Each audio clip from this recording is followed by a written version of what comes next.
अस्सलामु अलैकुम वरहमतुल्लाहि वबरकातुहू।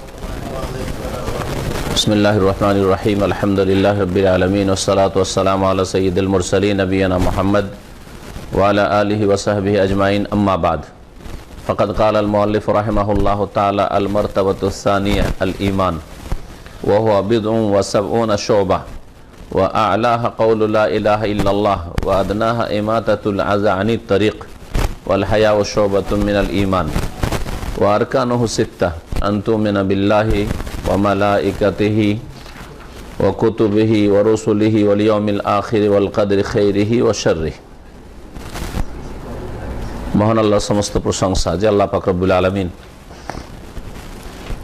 একক, যার কোনো শরীক নেই, যার প্রতি ঈমান বিশ্বাস স্থাপন করা প্রত্যেক মানুষের জন্য সবচেয়ে বড় ফরজ।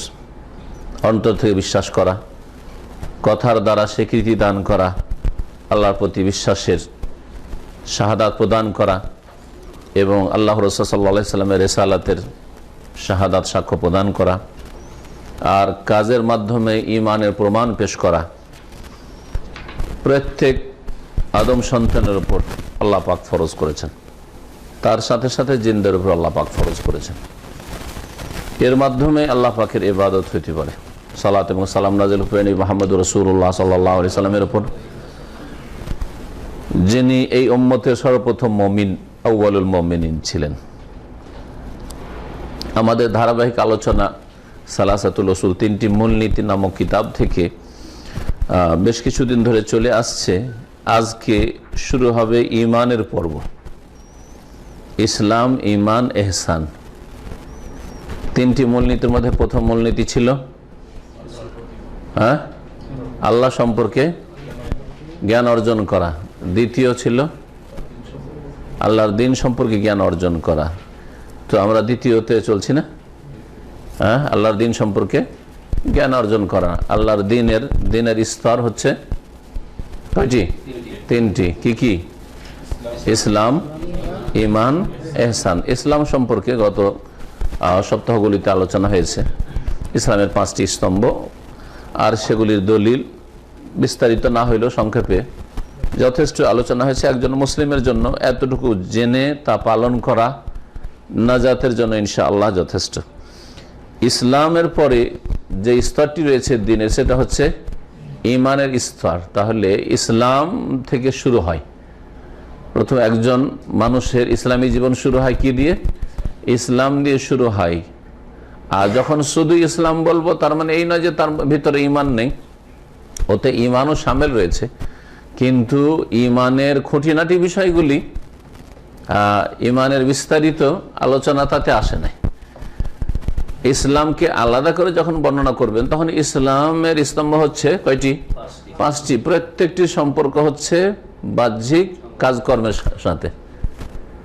শাহাদাত প্রদান করা, সাক্ষ্য প্রদান করা, বাহ্যিক আমল, উচ্চারণ করা, স্বীকৃতি দেওয়া লা ইলাহা ইল্লাল্লাহ এবং মুহাম্মদুর রাসূলুল্লাহ, এই দুটি কালমা সাক্ষ্য প্রদান করা, সালাত কায়েম করা, যাকাত প্রদান করা, সিয়াম পালন করা, হজ পালন করা, সবগুলি হচ্ছে বাহ্যিক আমল। তাহলে ইসলামের সম্পর্ক হচ্ছে কিসের সাথে?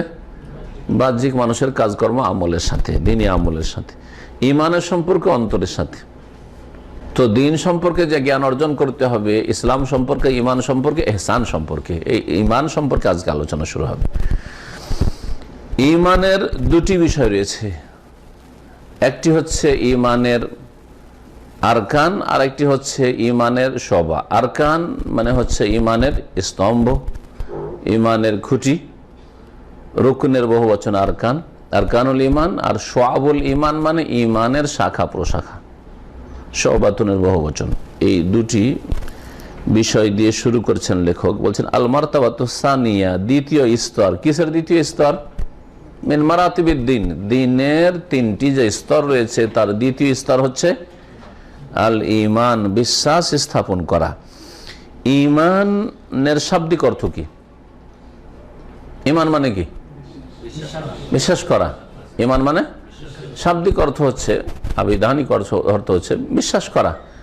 সূরা ইউসুফে আল্লাহ পাক রব্বুল আলামিন বলেছেন ইউসুফের ভাইদের ভাষা, আমা আনতা বিমুমিনিন লানা ওয়ালাউ কুন্না সাদিকিন। ওই সৎ ভাইরা বাপকে বলছে যে আপনি তো বিশ্বাস করবেন না, যে নেকড়ে বাঘ খেয়ে এনেছে, বললে কি আর বিশ্বাস করবেন? ওয়ামা আনতা বেমুমিনিন লানা, মানে বেমুসাদ্দিকিন লানা। হ্যাঁ, এখানে আল্লাহকে বলা হয় ঈমান তো আল্লাহর প্রতি আসলে, কিন্তু এখানে ঈমান মানে বিশ্বাসের অর্থ। হে আব্বা, আপনি তো আমাদেরকে বিশ্বাস করবেন না। ওয়ামা আনতা বেমুসাদ্দিকিন লানা, মুমিন মানে। হ্যাঁ, আল্লাহ কোরআনে আরেকটি আয়াতে বলেছেন লান নুমিনা লাকুম কাদ নাব্বা'ানা আল্লাহু মিন আখবারিকুম, তোমাদের কথা বিশ্বাস করব না। লান নুসাদ্দিকাকুম, তাহলে কোরআনে কারীমে শাব্দিক অর্থে এই ঈমান কথাটি ব্যবহৃত হয়েছে। এই হচ্ছে ঈমানের শাব্দিক অর্থ। ঈমানের শরীয়তি অর্থ বা পারিভাষিক অর্থ, মানে ঈমানের সংজ্ঞা কি? ঈমানের সংজ্ঞায় তিনটি জিনিসকে শামিল। ঈমান বলা হয় এতেকাদুল কলব, অন্তরের বিশ্বাসের নাম। তাহলে ঈমানের সর্বপ্রথম হচ্ছে অন্তরে বিশ্বাস করা, কিন্তু অন্তরে বিশ্বাস করলেই যে ঈমান হয়ে যাবে তা নয়, আরো দুটি জিনিস রয়েছে। অন্তরে বিশ্বাস করার পরে কি করতে হবে? জবান দ্বারা স্বীকৃতি দেওয়া, সাক্ষ্য প্রদান করা, ইকরারুন বিল লিসান বা কওলুন বিল লিসান। আর 3 নম্বর হচ্ছে আমালুন বিল জাওয়ারিহি বা আমালুন বিল আরকান, মানুষের অঙ্গ প্রত্যঙ্গ দিয়ে কাজ করা। কাজ করা, বিভিন্ন শরীরের অঙ্গের বিভিন্ন কাজ রয়েছে, ভালো কাজ, ওই ভালো কাজগুলি করতে। আল্লাহ পাক যে কাজগুলিকে ভালো কাজ বলেছেন, তার রাসূল সাল্লাল্লাহু আলাইহি ওয়াসাল্লাম যে কাজগুলিকে ভালো কাজ বলেছেন, সেই ভালো কাজগুলি করা। আর যেই কাজগুলিকে আল্লাহ পাক মন্দ বলেছেন, তার রাসূল সাল্লাল্লাহু আলাইহি ওয়াসাল্লাম খারাপ বলেছেন, সেই খারাপ মন্দ কাজগুলিকে ছেড়ে দেওয়া, এটাও ভালো কাজ। এটাও ভালো কাজ। আপনার অঙ্গ প্রত্যঙ্গ যাতে করে ভালো কাজগুলি করে আর অন্যায় কাজগুলি না করে, যেমন অন্যায় কথা না বলে, এগুলো হচ্ছে আমল। তাহলে ঈমানের অন্তর্ভুক্ত এগুলিও, যে একজন মানুষ মুমিন হলে তাহলে তার মধ্যে যেমন অন্তরে বিশ্বাস থাকবে, কথার দ্বারা সে স্বীকার করবে, বিশ্বাস করবে কি, যে এই যে 6টি মৌলিক বিষয় রয়েছে, তার মধ্যে প্রথম হচ্ছে আল্লাহর প্রতি বিশ্বাস। তাহলে আল্লাহর প্রতি অন্তরে বিশ্বাস করবে। একটা দিয়ে উদাহরণ দিই, আল্লাহর প্রতি অন্তর থেকে বিশ্বাস করবে, মুসলিম হয়ে গেল, মুমিন হয়ে গেল না। আল্লাহর প্রতি বিশ্বাস করলে, অনেক অমুসলিম আছে আল্লাহর প্রতি বিশ্বাস করে, বরং আল্লাহর একত্ব বিশ্বাস করে। হিন্দু বলে যে সব দেব দেবীর পূজা, আমাদের সব রীতিনীতি প্রথা, এগুলো আমরা বিশ্বাস করি না, আমরা উপর আল্লাহ বিশ্বাস করি। তাহলে কি মুসলিম মুমিন? না, মুমিন নাই, একটা অংশ আছে তার। অন্তর থেকে বিশ্বাস করবে, তারপরে দ্বিতীয় কাজ হচ্ছে জবান দ্বারা, কথার দ্বারা কি করবে? সাক্ষ্য প্রদান করবে বা স্বীকৃতি দান করবে, বলবে আমি সাক্ষ্য প্রদান করছি আশহাদু আল্লা ইলাহা ইল্লাল্লাহ, আল্লাহ ছাড়া সত্য মাবুদ নেই, কথার সাক্ষ্য প্রদান করছি। আল্লাহর অস্তিত্ব বিশ্বাস করি, আল্লাহ পাকের রুবুবিয়ত বিশ্বাস করি, আল্লাহ পাকের ইবাদত ও উলুহিয়াত বিশ্বাস করি, আল্লাহ পাকের নাম গুণাবলী বিশ্বাস করি। এটা হচ্ছে ঈমান বিল্লাহ। স্বীকার করলো, অন্তরে বিশ্বাস, স্বীকার করলো, কোনো কাজকর্ম করে না, মুসলিম হইতে পারবে না, হইতে পারবে না। এই জন্য 3 নম্বরে ওয়া আমালুন বিল জাওয়ারিহি, অঙ্গ প্রত্যঙ্গ দিয়ে কাজ করতে হবে। কমপক্ষে এতটুকু কাজ থাকতে হবে যার দ্বারা সে স্বীকৃত হয় মুসলিম বলে। কোনো আমল নেই, একবারে জিরো, মুসলিম নয়। এই 3টি বিষয়ের সমষ্টির নাম হচ্ছে কি? ঈমান। তার মানে এই 3টি বিষয়ের সমষ্টির নাম যখন ঈমান হলো, তাহলে এই 3টি গুণ যার মধ্যে থাকবে সে হচ্ছে মুমিন, মুসলিম, সে হচ্ছে মুমিন। অন্তরে বিশ্বাস থাকবে, কথার দ্বারা স্বীকার করবে, আর কাজ করবে অঙ্গ প্রত্যঙ্গ দ্বারা। কাজ করা 2 রকম, ইতিবাচক নেতিবাচক। যেই কাজগুলি করতে বলা হয়েছে করবে, যে কাজগুলি না করা হয়েছে করবে না। জি হ্যাঁ, বলছেন আল ঈমান ওয়া হুয়া বিদউন ওয়া সাবউনা শুবা। ঈমান হচ্ছে এমন জিনিস যার 70-এর অধিক শাখা প্রশাখা রয়েছে। 70-এর অধিক কি রয়েছে? শাখা প্রশাখা। এই অধিক যে কথাটি বললাম, বিদউনের অর্থ করলাম। বিদউন আরবি ভাষা, এর অর্থ আরবরা 3 থেকে 9-এর মধ্যে প্রয়োগ করে থাকে। বিদউন মানে অতিরিক্ত। কতটা অতিরিক্ত? 3-এর অতিরিক্ত। 3 থেকে নিয়ে 9 পর্যন্ত, 3 হইতে পারে, 4 হইতে পারে, 5, 6, 7, 8, 9 পর্যন্ত হইতে পারে। এটাকে বেজন বলে। ফালাবিসা ফিস সিজনি বিদআ সিনিন, আল্লাহ পাক বলছেন ইউসুফ আলাইহিস সালাম সম্পর্কে, ইউসুফ আলাইহিস সালাম জেলে বেশ কয়েক বছরে, যে আমরা যে কয়েক বলি, কয়েক কাকে বলবেন? এককে কয়েক বলবো না, দুইকে কয়েক বলবো না, 2 হলো 2 বছর, কয়েক বছর থেকে এই লোকটি কয়েক বছর সৌদি আরবে থেকেছে, তার মানে কমপক্ষে 3, আমরা অনুমানিক ধরে নিতে কমপক্ষে 3 থেকেছে।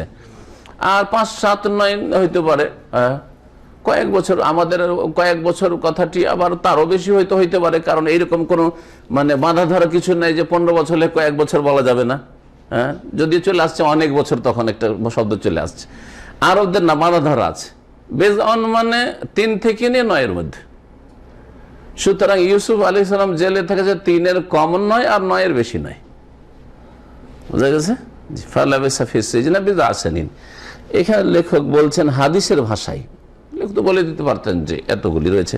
যে নবী করিম সাল্লাল্লাহু আলাইহি সাল্লাম বলেননি যে 73টি শাখা রয়েছে, না 74, 75 রয়েছে, নাকি 78, 79 রয়েছে, বলেন নাই। বলেছেন যে 70-এর অধিক রয়েছে, 70-এর কিছু অধিক। জি, ওয়াহুয়া বিজউম ওয়া সাবউনা শুবাতান, আর ঈমানের 70-এর বেশি শাখা প্রশাখা রয়েছে।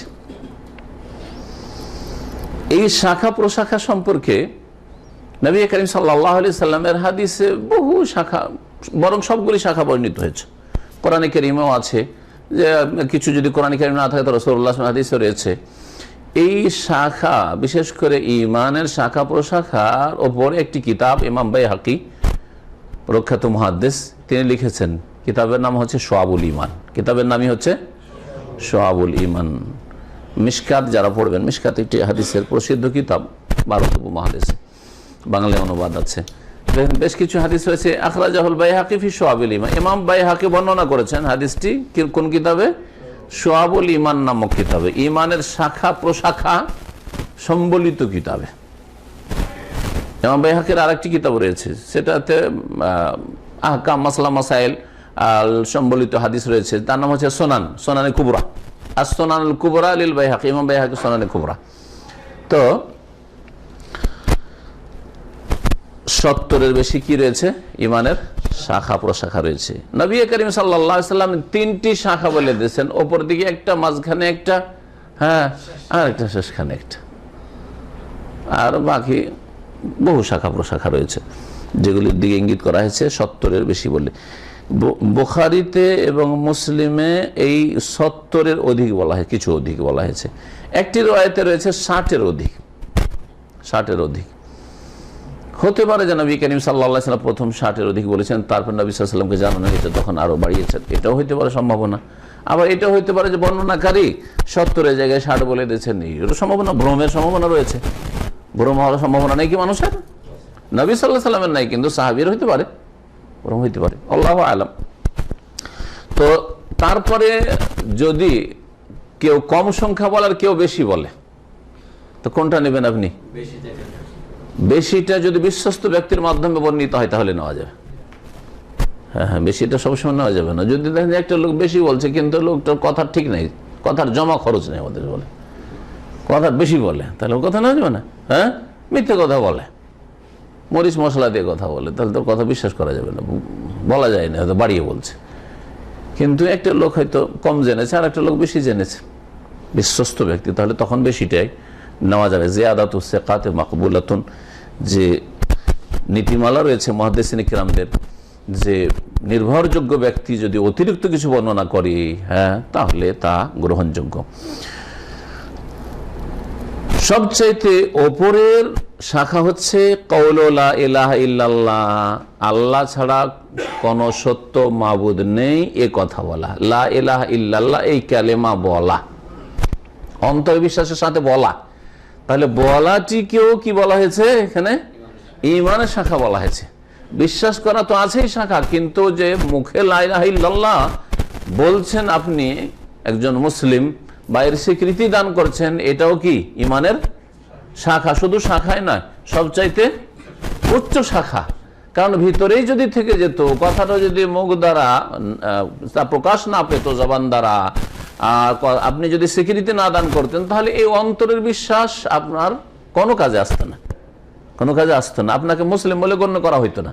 মুসলিম বলে গণ্য করবেন একটা লোক যদি বলে যে আমার অন্তরে বিশ্বাস আছে, আল্লাহ পরকালে বিশ্বাস আছে, হ্যাঁ, তাহলে আপনি স্বীকার করেন, বলেন যে আমি সাক্ষ্য প্রদান করছি যে আল্লাহ ছাড়া কোনো সত্য মাবুদ নেই, পরকাল সত্য, জান্নাত জাহান্নাম সত্য। বলছে না, এটা বলবো না, বলে মুসলিম, মুসলিম নাই, তাই না? তাহলে অন্তরে বিশ্বাসের সাথে সাথে স্বীকৃতি দেওয়া অত্যন্ত জরুরি। বহু মানুষ নবী সাল্লাল্লাহু আলাইহি ওয়াসাল্লামের জামানায় ছিল অন্তরে বিশ্বাস করতে কিন্তু কথাই স্বীকার করেন, সেই জন্য তারা কাফের হয়ে মারা গেছে, কাফের হয়ে মারা গেছে। যেমন রোমের রাজা, রোম সম্রাট, হ্যাঁ, হেরাক্লিস, সে আবু তালেব বিশ্বাস ছিল। আবু তালেব বলতো যে এই সৃষ্টির রব একই আছেন, কিন্তু বাবারে বাপ দাদা ধর্ম ছাড়তে পারছে না, লোকে কি বলবে, লোকে দুর্নাম করবে যে বাপ দাদার অবমাননা করলো, হ্যাঁ, বাপ আব্দুল মুত্তালিবের বেজ্জতি হবে আমার। এই কথাটি আমাদের এক শ্রেণীর বিদ্যার্থীরা বলে। যদি সহি আকীদা গ্রহণ করেন, হ্যাঁ, সহি আকীদার কথা বলেন, তোর বাপকে অস্বীকার করবি? আরে মূর্খতা, ওই কথাই যেই কথা আবু তালেব বলেছে, ওই জেহালত, ওই অজ্ঞতা জায়ামে জাহিলিয়াতে ছিল, জাহিলিয়াতের যুগে ছিল। তোর বাপ দুটার একটা,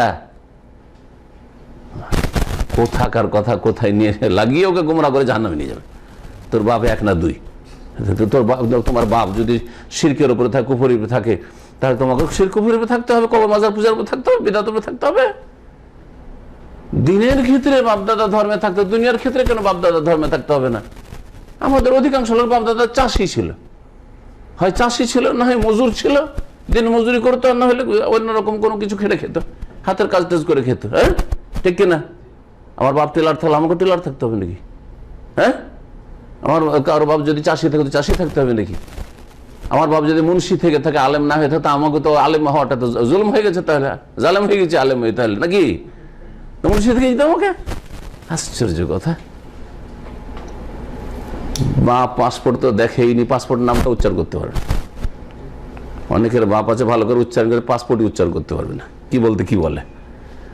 হ্যাঁ, আমাদের অঞ্চলে চিকিৎসা, কেউ এটা বলতে চিকিৎসা, আপনাদের আছে, হ্যাঁ, মেলাগুলো সব উচ্চারণই করতে পারে না। ডাক্তারের কাছে চিকিৎসা করতে গেছিলাম, বুঝতে পারছেন? তো আপনার মা উচ্চারণ করতে না, বাপ উচ্চারণ করতে না, আপনি কেন আবার চিকিৎসা, হ্যাঁ, হ্যাঁ, ট্রিটমেন্ট, আর কত কি প্রেসক্রিপশন, আর কত কি বলছেন, কেন বলছেন ওইসব? হ্যাঁ, বাপকে অস্বীকার করেন? বাপ যেমন বলেছে মা বলেছে এরকম বলেন না। দুনিয়ার ক্ষেত্রে বড় জ্ঞানী না, বিদেশে আসবেন রিয়াল নিয়ে যাবেন, রিয়ালটাও জানতো না আপনার বাপ মা, দিন আগে নেন। কি বলছিলাম? সবচাইতে উঁচা শাখা হচ্ছে ইমানের লা ইলাহা ইল্লাল্লাহ বলা, ওয়াদনাহা, আর সর্বনিম্ন শাখা হচ্ছে ইমানের ইমাতাতুল আযা আনিত তারিক, রাস্তা থেকে কষ্টদায়ক বস্তুকে সরিয়ে দেওয়া। কষ্টদায়ক বস্তু ব্যাপক কথা, সুবহানাল্লাহ, নবী সাল্লাল্লাহু আলাইহি ওয়াসাল্লাম কথায় ব্যাপক কথা আছে। যে নবী সাল্লাল্লাহু আলাইহি ওয়াসাল্লাম বলতেন যে কাঁটা সরিয়ে দেওয়া, হ্যাঁ, ডাল সরিয়ে দেওয়া অতি খাস হয়ে যেত। নবী কারীম সাল্লাল্লাহু আলাইহি ওয়াসাল্লাম যদি বলতেন পায়খানা সরিয়ে দেওয়া, হ্যাঁ, ময়লা আবর্জনা সরিয়ে দেওয়া, হ্যাঁ, ইত্যাদি ইত্যাদি, তাহলে অতি খাস হয়ে যেত, ঠিক না? নবী করিম সাল্লাল্লাহু আলাইহি ওয়াসাল্লাম যদি বলতেন যে ঝড়ের সময় গাছটা যদি রোডের রাস্তায় পড়ে যায়, তাহলে ওটা সরিয়ে দাও, তাহলে অতি শুধু সীমিত হয়ে যেত, ঠিক না? এইভাবে কষ্টদায়ক বস্তু, আমি তো কয়েকটা উদাহরণ দিলাম, যদি আপনি ভালো করে গভীরভাবে চিন্তা করেন যে কোন জিনিসটা আপনাকে কষ্ট দেয়, ওইটাই কষ্ট দেয়। রাস্তা দিয়ে চলছেন, হ্যাঁ, কষ্ট দেয়। রোডে রাস্তা দিয়ে শুধু পায়ে চলা নেই, গাড়ি চালাচ্ছেন, আর সামনে একটা টায়ার পড়ে আছে একটা, হ্যাঁ, রোডের উপরে দেখতে পাচ্ছেন আপনি, আর দেখছেন আশেপাশে গাড়ির এই সময়টাই গাড়ি নেই, গাড়িটা থামিয়ে দিয়ে যদি একটু সরিয়ে দেন, তাহলে কতগুলি মানুষের অ্যাক্সিডেন্ট বাঁচিয়ে দেবেন। আর না হলে ভিড় ভাড়ে একটু পরে হয়তো 5-10 সেকেন্ড 20 সেকেন্ডের মধ্যে কি হয়তো আপনাকে 5 মিনিটের মধ্যে গাড়ি আসবে এমন ভাবে, যার ব্রেকই করতে পারবেন না, কত লোক হয়তো মারা যাবে। হবে না? হবে না? না হয় না? এগুলো হাইওয়ে। কষ্টদায়ক বস্তুকে রাস্তা থেকে সরিয়ে দেওয়া অত্যন্ত ব্যাপক কথা। ইমাতাতুল আযা আনিত তারিক, এটা হচ্ছে একটি কি ইমানের শাখা, অথচ কাজটি কি সরাবেন কি দিয়ে? হ্যাঁ, নবী সাল্লাল্লাহু আলাইহি ওয়াসাল্লাম এই কথা বলেন যে যে পাথর টাথর পড়ে থাকে, ইট পাটকেলে পড়ে থাকে, হ্যাঁ তাহলে সরিয়ে দিও। উঁচা নিচা হয়ে থাকে, কেউ আছাড় খেয়ে পাটা ভাঙবে, পাটা মুসকে যাবে, তো বরাবর করে দিও, এ কথা বলেননি, তাই না? সবগুলিকে সামিল, সব কথাকে সামিল। এমন কিছু যা কষ্ট দেয় মানুষকে, দুর্গন্ধ কষ্ট দেয়, একটা পাখি মরে পড়ে আছে, একটা ছোছা এদুর পড়ে মরে পড়ে আছে, আর কিছু কিছুই হোক না কেন, সে কিছু হোক না কেন, পচা সরা জিনিস পড়ে আছে, ইমাতাতুল আযান, কষ্টদায়ক বস্তু সরিয়ে দেওয়া কাজ, তাহলে এটি, তাই না? হাতের কাজ না পায়ের কাজ, হ্যাঁ অঙ্গ প্রত্যঙ্গের কাজ। ওয়াল হায়াউ শুবাতুম মিনাল ঈমান, আর লজ্জা করাও হচ্ছে ঈমানের একটি শাখা। লজ্জা করা হচ্ছে ঈমানের একটি শাখা। লজ্জা কি দিয়ে হয়? লজ্জা কিসে? চোখে লজ্জা। আমাদের দেশের মানুষে বলে চক্ষুর লজ্জায় কাজটি করলাম, কিন্তু চোখে লজ্জার আগে অন্তরের লজ্জা লেগেছে, সেই জন্য হ্যাঁ এরকমটা হয়েছে, তাই না? তো লজ্জা করাটা হচ্ছে আমালুল কলব, অন্তরের কাজ। আর কষ্টদায়ক বস্তু সরানো, এটা হচ্ছে অঙ্গ প্রত্যঙ্গের কাজ, হাতের বা পায়ের কাজ, পা দিয়ে সরাইলেন বা হাত দিয়ে সরিয়ে দিলেন, হ্যাঁ। আর লা ইলাহা ইল্লাল্লাহ বলাটা হচ্ছে জবানের কাজ। এই তিনটি জিনিসের সমষ্টির নাম হচ্ছে ঈমান, সংজ্ঞাতে বলা হয়েছে। এই জন্য তাসদীকুন বিল কলবে বা বিল জিনানে ওয়া ইকরারুন বিল লিসানে, অন্তর থেকে বিশ্বাস করা আর অঙ্গীকার করা জবান দ্বারা, আর ওয়া আমালুন বিল আরকানে বা বিল জাওয়ারিহ, অঙ্গ প্রত্যঙ্গ দিয়ে আমল করা, কাজ করা। এই তিনটি বিষয়ের নাম হচ্ছে ঈমান। এই তিনটি থাকলে ঈমান, না হলে ঈমান নয়। তিনটি জিনিস কারোর মধ্যে থাকলে সে মুমিন, আর না হলে মুমিন নয়। আমলের সবগুলি থাকতে এমন কথা নাই, অন্তরে পুরোপুরি বিশ্বাস থাকতে হবে, এই কথাটিও শোনেন। কারণ তিনটা যদি একবার পুরোপুরি সমান করে দেন তাহলে মুশকিল, তাহলে আবার খারিজি পয়দা হবে। জি হ্যাঁ, তো আর খারিজি পয়দা হয়েছে নবী সাল্লাল্লাহু আলাইহি ওয়াসাল্লামের পরেই সাহাবায়ে কেরামদের যুগে যে প্রথম ফিরকা, বাতিল ফিরকা জন্মে, সেটা হচ্ছে খারিজি ফিরকা, চরমপন্থীরা। কারো আমলের ত্রুটি দেখলে ওকে কাফের বানিয়ে দাও, হ্যাঁ। কেউ একটা ফরজ একটু ছেড়েছে, ঢালাহারে ওকে কাফের বলে দাও, বা কেউ একটা হারাম কাজ করে, নাজায়েজ কাজ করেছে, তো মুসলিম নেই, কাফের হয়ে গেছে, হ্যাঁ। চলে আসছে এই ফিতনা, এই ফিতনা চলে আসছে, কিয়ামত পর্যন্ত এই খারিজিরা, চরমপন্থীরা থাকবে। জি, তো অন্তরে বিশ্বাস, পুরোপুরি বিশ্বাস করতে হবে, ঠিক কিনা? যদি কেউ বলে যে আমি কিছু বিশ্বাস করি, কিছু বিশ্বাস করি না, চলবে? হ্যাঁ, মতের পরে উঠতে হয় বিশ্বাস করি, হ্যাঁ, আর জান্নাত জাহান্নামে বিশ্বাস করি, কিন্তু আমি এই নেকি দাঁড়িয়ে পড়লে ওজন হবে এটা বিশ্বাস করি না। হ্যাঁ, ওই যে পুল জাহান্নামের উপর রয়েছে, ওটা পার হয়ে জান্নাত, এটা বিশ্বাস করি না, পুল সিরাত বিশ্বাস করি না। মুসলিম থাকবে? হ্যাঁ, আল্লাহ পরকাল সবকিছু বিশ্বাস করি, আমি তাকদীরটা মুসলিম থাকবে? তাহলে বোঝা গেল বিশ্বাসের ক্ষেত্রে সবগুলি বিশ্বাস করতে হবে। হ্যাঁ, উচ্চারণের ক্ষেত্রে, স্বীকার করার ক্ষেত্রে আমি কিছু স্বীকার করি, কিছু স্বীকার করি না। ইসলামের কিছু স্বীকার করি, কিছু স্বীকার করি না। মুসলিম থাকবে? আমি ইসলামের ইবাদত বন্দেগী সবকিছু স্বীকার করি, হ্যাঁ, ব্যক্তি জীবনের ইসলামটাকে স্বীকার করি, পারিবারিক জীবনে ইসলামটাকে স্বীকার করি, হ্যাঁ, কিন্তু অর্থনীতির ইসলামটা আমি স্বীকার করি না। হালাল, এটা হারাম, এটা সুদ, এটা ঘুষ, এটা হচ্ছে জুয়া, এসব বিশ্বাস করি না। মুসলিম থাকবে? তাহলে স্বীকৃতিটা, ইমানের বিষয়গুলো স্বীকৃতি স্বীকার করাও কি হইতে হবে? পুরোপুরি হইতে হবে। স্বীকার করা কি হইতে হবে? অন্তর থেকে বিশ্বাস করলেন পুরা, স্বীকার করলেন পুরা। আমি দ্বীন ইসলামে কোরআন এবং হাদিস দ্বারা যা সুস্পষ্ট প্রমাণিত সব বিশ্বাস করি, সব স্বীকার করি। আমলের ক্ষেত্রে যদি কিছু ঘাটতি থাকে, কিন্তু কিছু আমল আছে যার দ্বারা আপনি মুসলিম বলে স্বীকৃত, তাহলে মুসলিম। হ্যাঁ, সে ত্রুটিযুক্ত মুসলিম, হ্যাঁ, ফাসেক মুসলিম, গুনাহগার মুসলিম, কিন্তু মুসলিম। এটা হচ্ছে আহলে সুন্নাত ওয়াল জামাতের কথা। কিন্তু আমলে একেবারে যদি জিরো থাকে, একেবারে জিরো, জীবনেও কোনোদিন নামাজ পড়ে না, তাহলে যারা বলছে যে বেনামাজি বড় কাফের নয়, বরং ফাসেক, তারা বলছে যে মুসলিম থাকবে না, কারণ আমলই নেই, তার কোনো আমল নেই। এবার বুঝেছেন? আহলে সুন্নাত ওয়াল জামাতের মধ্যে নামাজ ত্যাগকারী সম্পর্কে দুটি মত রয়েছে। এক দল, যাদের দল ভারী, তারা বলছেন যে বেনামাজি যে নামাজ ছাড়ে, অস্বীকার করে না, নামাজ অবহেলা করে ছাড়ে, পড়ছি পড়বো, দোয়া করিয়েন, হুজুর আমার যেন দোয়া করিয়েন, নামাজ পড়বো, পড়ছি, কিন্তু নামাজ পড়েন না, মাঝে মধ্যে পড়ে, 3 ওয়াক্ত 4 ওয়াক্ত পড়ে, সে বড় কাফের না ছোট কাফের? বড় কাফের না ফাসেক? এবার বোঝা গেছে? অধিকাংশরা বলছে যে না, বড় কাফের নাই, ছোট কাফের, বড় ফাসিক। ঠিক আছে, কিন্তু তারা বলছে যে কমপক্ষে তার কিছু না কিছু আমল থাকতে হবে, মৌলিক আমল থাকতে হবে। মৌলিক আমল মানে হয়তো মাঝে মধ্যে নামাজ পড়ে তাদের কাছে, হ্যাঁ, তারপরে রোজা রাখে, হ্যাঁ, যাকাতটা দেয় বা কিছু দেয়, কিছু দেয় না, হ্যাঁ, হজ করেছে, তা আমল হইল কি হলো না, বাপ মার সেবা করে, বাপ মার দেখাশোনা করে, অনেক নেক কাজে শরিক হয়। এ তো বলছে তাহলে আমল আছে, মোটামুটি কি আছে, আমল আছে, কিন্তু আমলে কি আছে, ত্রুটি আছে, ঘাটতি আছে, সেজন্য তার ইসলামে ঘাটতি আছে, অসম্পূর্ণ মুসলিম, ফাসিক গুনাহগার মুসলিম, কিন্তু সে মুসলিম, কিন্তু সে মুসলিম।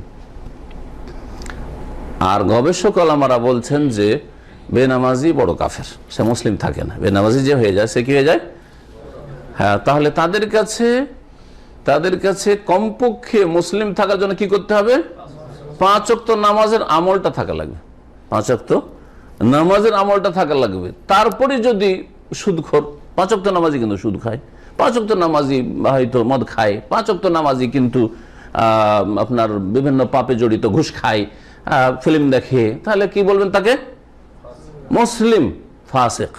মুসলিম কি ফাসিক। কোন কাবিরা গুনার জন্য কোন মুসলিমকে কাফের বলা যাবে না, একমাত্র খারেজি।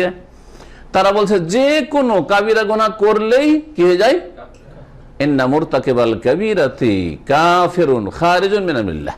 এটা হচ্ছে খারেজিদের চরমপন্থা, যে কাবিরা গুনাহ করলো ফরজ ওয়াজিব ছেড়ে অথবা হারাম নাজায়েজের কোনো একটি করে, সে বড় কাফের, ইসলাম থেকে বহিষ্কৃত।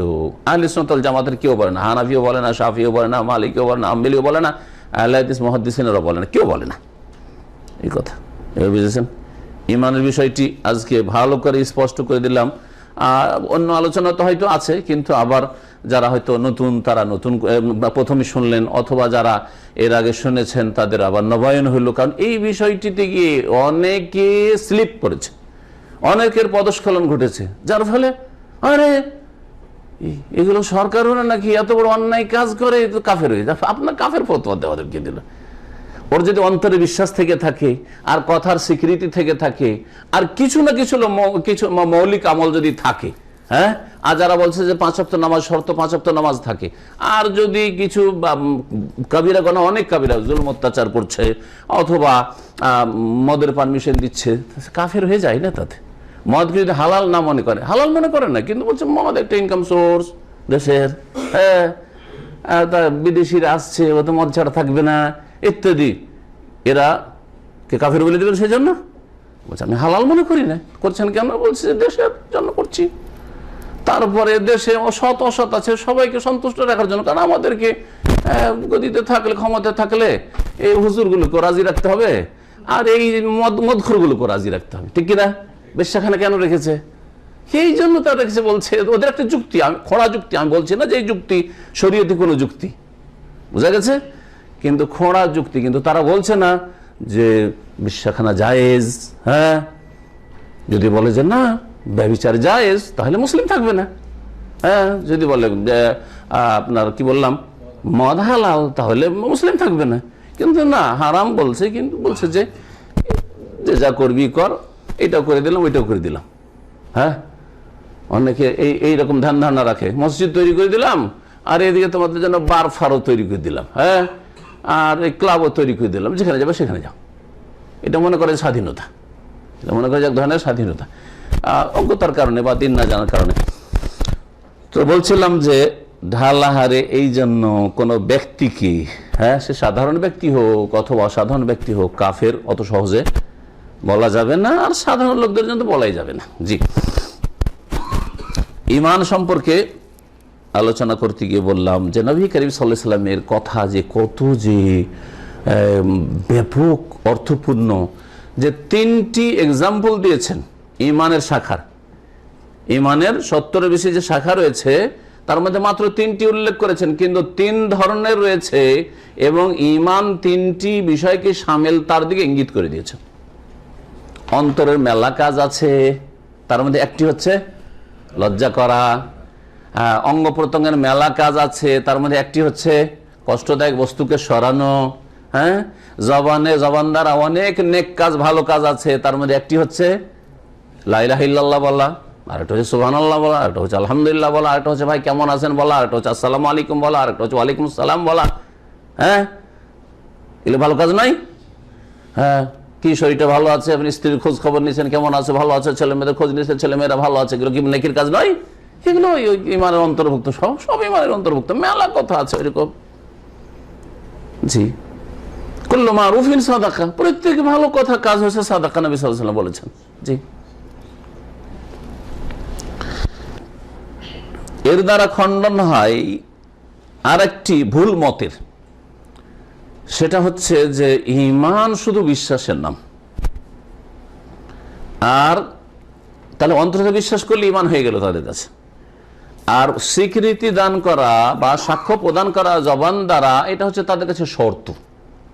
ওইটা ঈমানের অঙ্গ হিসাবে তারা ধরে না, এটা হচ্ছে শর্ত। ভিতরে বিশ্বাস আছে, ঈমান হয়েছে, এখন এর জন্য শর্ত হচ্ছে যে এটা কি করতে হবে, শাহাদাতি, সাক্ষ্য প্রদান করতে হবে, শর্ত।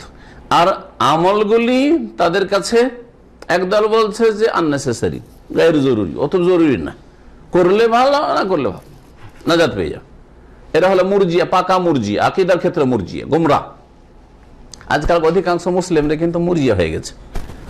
সে মানে ওই মুরজিয়াদের বাতিল মানে যে আকীদা, ওইসব পড়ে শুনে নয়। হ্যাঁ, ঈমানের এত দুর্বলতা এসছে, আর ইসলাম থেকে এত দূরে সরে গেছে যে জাতিতে মুসলিম, আর এদের কাজকর্ম আমল টামল কিছু নেই, আসল নামাজটাও নেই, কিন্তু দাবি করে আছে মুসলিম, আশা করে আছে জান্নাতের। হ্যাঁ, আশা রেখেছে জাহান্নাম থেকে বাঁচবো, আল্লাহ গাফুর রহিম, ঠিক না? তাহলে কি বলবেন এদেরকে? মুরজিয়া না? অন্তরে বিশ্বাস আছে আল্লাহ পরকাল ইত্যাদি, আর জবানে স্বীকারও করছি, কিন্তু আমল করছি না, এর নামই তো মুরজিয়া। আমলের কোনো গুরুত্ব নেই, আপনার কাছে নামাজের কোনো গুরুত্ব নেই, রোজার কোনো গুরুত্ব নেই, যাকাতের কোনো গুরুত্ব নেই, হজের কোনো গুরুত্ব নেই, পর্দার কোনো গুরুত্ব নেই, হ্যাঁ, হালাল হারামের কোনো গুরুত্ব নেই, আসছে পয়সা, আসছে হইলেই হইলো পয়সা। এরা হচ্ছে মুরজিয়া, গুমরাহ। এরা গুমরাহ। বর্তমান মুসলিম অধিকাংশ এই অবস্থায় রয়েছে।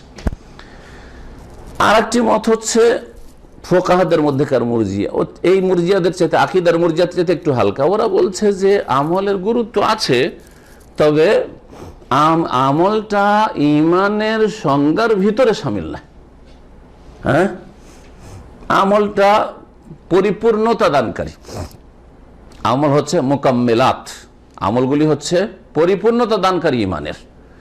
জি, তো এই মতটিও ভুল। আর এর খণ্ডন করার জন্য ইমাম বুখারী রাহমাতুল্লাহ আলাইহি কিতাবুল ঈমান, ঈমানের চ্যাপ্টার, ওয়াহির চ্যাপ্টার শেষ হলেই সহিহ বুখারীতে কি রয়েছে, ঈমানের অধ্যায় রয়েছে। যারা সহিহ বুখারী বাংলা তরজমা সহ পড়বেন, দেখবেন শুরুতেই তিনি কয়েকটি আয়াত নিয়ে এসেছেন, আর তিনি বলতে চেয়েছেন যে ঈমান শুধু বিশ্বাসের নাম নয়, ঈমানের তিনটি বিষয় সমষ্টির নাম, কওলুন ওয়া ফিলুন ইয়াজিদু ওয়া ইয়ানকুসু।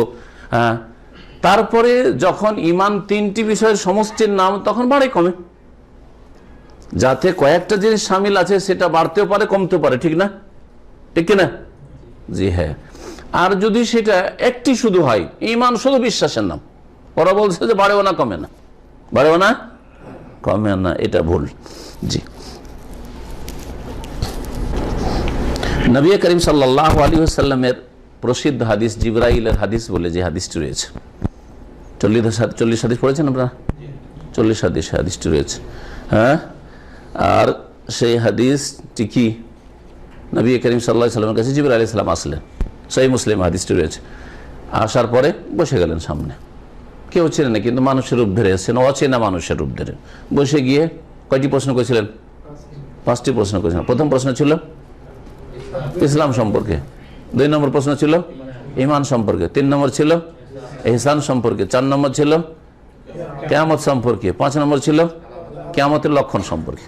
জি, তো 2 নম্বরে এই প্রশ্ন, আখবিরনি আনিল ঈমান, হে আল্লাহ রাসূল আপনি ঈমান সম্পর্কে বলুন তো, ঈমান কাকে বলে? তখন নবী সাল্লাল্লাহু আলাইহি ওয়াসাল্লাম কি বলেছিলেন?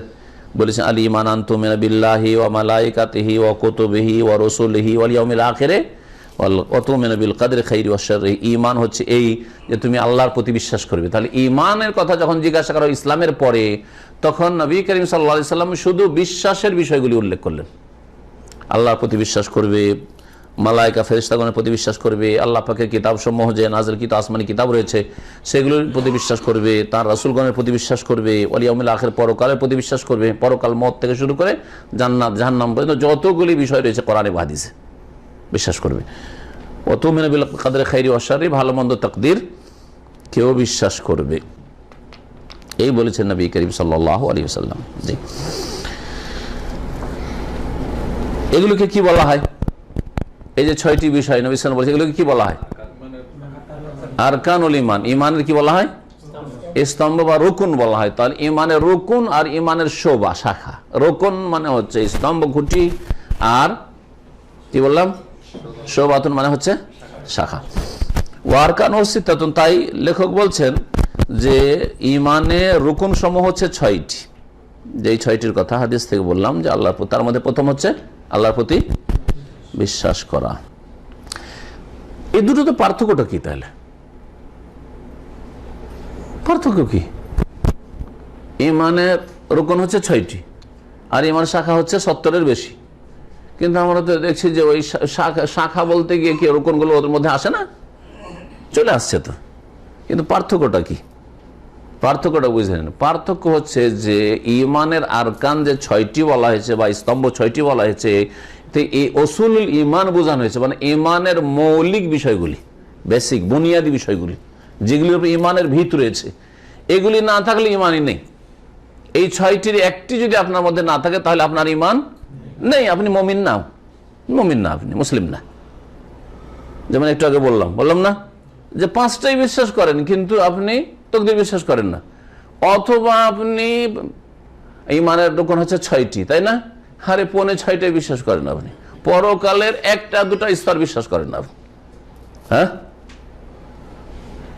কবরের জীবনে সৎ লোকদের জন্য আল্লাহর নিয়ামত রয়েছে, অসৎ লোকদের জন্য শাস্তি রয়েছে, এই কথা বিশ্বাস করে না কেউ, তাহলে মুসলিম হবে? হবে না। তো এই হচ্ছে ঈমানের রুকুন। তাহলে রুকুনগুলি গুরুত্বপূর্ণ বিষয়, হ্যাঁ সবগুলি গুরুত্বপূর্ণ, কিন্তু রুকুন হচ্ছে মৌলিক বিষয়গুলি, বুনিয়াদী বিষয়। আর যখন শাখা বলবো তো শাখার মধ্যে যেগুলি মৌলিক বিষয় ওগুলো আসবে, আর ও ছাড়াও দ্বীন ইসলামের হালাল হারাম ওয়াজিব, তারপরে মুস্তাহাব, সব চলে আসবে। তাই বলছেন যে যেই ঈমানে আমলগুলি শামিল, আর আমলে যতগুলি ধরন রয়েছে আর যতগুলি প্রকরণ রয়েছে শামিল, সেগুলি হচ্ছে 70-এর বেশি, আর সেগুলিকে শাখা বলা হয়। তাহলে শাখার অধিকাংশগুলি আমলের সাথে সম্পর্কিত। তাহলে ঈমানের মধ্যে আমল ঢুকলো না, এটা হচ্ছে কোরআনে বা হাদিসের কথা যে আমলটা ঈমানেরই অন্তর্ভুক্ত, ঈমানের ভিতরে আমল রয়েছে। আর যারা বলছে যে আমল আলাদা জিনিস আর ঈমান শুধু অন্তরের জিনিস, সেটা ভুল। এটা শাব্দিক অর্থ, কিন্তু এটা শরীয়তের পরিভাষায় ঈমান বলা যায় না।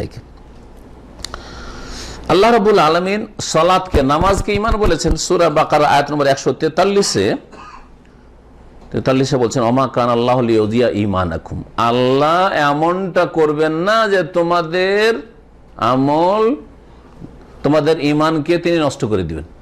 ওমা কান আল্লাহু লিইউযিয়া ঈমানাকুম, আল্লাহ এমন নন যে তোমাদের ঈমানকে কি করবেন? নষ্ট করে দিবেন। ঈমান নষ্ট করে দিবেন, ঈমান আমি নষ্ট করা কি জিনিস? এই কথার পটভূমিকা রয়েছে, বুঝা গেছে? আসলে হয়েছিল কি, নবী করিম সাল্লাল্লাহু আলাইহি ওয়াসাল্লাম যখন মক্কা থেকে মদিনে আসলেন, আসার পরে 16 থেকে 17 মাস কোন দিকে মুখ করে নামাজ পড়েছিলেন? বাইতুল মুকাদ্দাসের দিকে মুখ করে নামাজ পড়েছিলেন। আর তারপরে হুকুম হলো যে কাবা ঘরের দিকে মুখ ফিরিয়ে না, ঠিক না? কাবা ঘরের দিকে যখন মুখ ফেরানোর ফাওয়াল্লি ওয়াজহাকা শাতরাল মসজিদুল হারাম যখন হুকুম নাযিল হলো, তখন সাহাবায়ে কেরামদের অনেকের বাপ, অনেকের মা ওই 16-17 মাসের মধ্যে মারা গেছে। ওরা কাবাকে সামনে করে নামাজ পড়ার সুযোগ পায়নি, তার আগে মারা গেছে। ওদের মনে একটা সংশয় জেগে গেল যে হায় রে আল্লাহ, আমার বাপ মা ওই বাইতুল মুকাদ্দাসকে সামনে করে নামাজ পড়ে মারা গেছে, তাহলে ওদের এই নামাজগুলি কি সব তাহলে ধ্বংস হয়ে গেল? নামাজগুলি তো কি বরবাদ হয়ে গেল? এই তাদের সংশয়। এটা হচ্ছে প্রেক্ষাপট যে কেন আল্লাহ কথা ওমা কান আল্লাহু লিইউযিয়া ঈমানাকুম, কারণ আগে পরে আলোচনা চলছে কিবলার পরিবর্তন সম্পর্কে, আর এখানে আল্লাহ বলছেন ওমা কান আল্লাহ, আল্লাহ এমন নন যে লিউযিয়া ঈমানাকুম, যে তোমাদের ঈমানকে বিনষ্ট করে দিবেন। তো ঈমান বিনষ্ট করার কথা না, কি তোমাদের নামাজ, তোমাদের বাপেরা মায়েরা, তোমাদের আত্মীয় স্বজন, অনেকে ভাই বেরাদর যে কয়েক মাস নামাজ পড়ে মারা গেছে ইসলাম কবুল করার পরে, আর এদিকে মক্কা আর কাবা ঘরকে সামনে করার সুযোগ পেল না, তাদের নামাজকে নষ্ট করে দেবেন এমনটা নয়। তাদেরও নামাজ কবুল হয়েছে, তাদের নামাজ কি হয়েছে? কবুল হয়েছে। তাহলে এখানে ঈমান বলা হয়েছে কাকে? সালাতকে। তাহলে বোঝা গেল যে আমলকে শামিল বলে তো ঈমান বলে সালাতকে, নামাজকে উদ্দেশ্য করা হয়েছে। তাই তাফসীরকাররা বলছেন যে ইয়ানি সালাতাকুম ইলা বাইতুল মাকদিস, বাইতুল মুকাদ্দাসকে সামনে করে যে নামাজ পড়েছিলে, এই নামাজকে তোমাদের আল্লাহ বিনষ্ট করবেন না। এখন আল্লাহর প্রতি ঈমান, এটি হচ্ছে ঈমানের যে 6টি স্তম্ভ রয়েছে তার সর্বপ্রথম। আল্লাহর প্রতি ঈমান কেমন করে আপনার সম্পূর্ণ হবে? দেখেন, আমরা কিন্তু সবাই মুসলিম, তাই না? সবাই মুমিন, ঠিক না?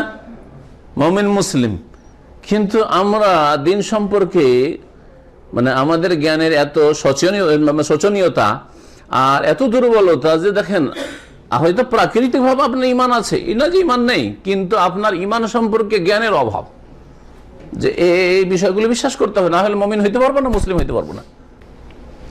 বলেন, কে বলবেন? আল্লাহর প্রতি ঈমান কিভাবে কমপ্লিট হবে আপনার? হ্যাঁ, কে বলছেন? কে আস্তে করে বললো? 4টা বিষয়ের মাধ্যমে। আর কেউ? 3টা? হ্যাঁ, 3টা থেকে শুরু করি, আগে কম দিয়ে শুরু করি, তারপর পুরো কোন দিকে গেল? বলেন। আল্লাহর প্রতি ঈমান 3টা বিষয়ের মাধ্যমে হবে যে বলেন 3টা, তারপর 4টা হলো জিজ্ঞেস করবো, পুরো করে দিবে বাকিটা।